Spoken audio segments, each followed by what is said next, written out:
আমরা সবাই বাড়ির থেকে বের হইতে দোয়াটা শিখে নেই। বিসমিল্লাহি তাওয়াক্কালতু আলাল্লাহ ওয়ালা হাওলা ওয়ালা কুওয়াতা ইল্লা বিল্লাহ।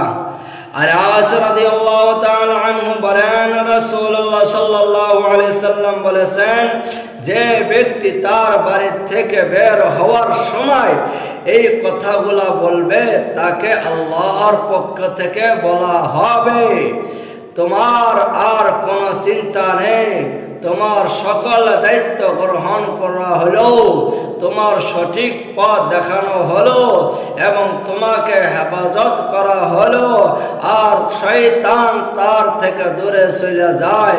অন্য বর্ণনায় এক শয়তান অন্য শয়তানের সাথে সাক্ষ্য করে বলে সেই ব্যক্তির সকল দায়িত্ব গ্রহণ করা হয়েছে, হেফাজত করা হয়েছে এবং পথ দেখানো হয়েছে, কিভাবে আমরা তার ক্ষতি করতে পারি।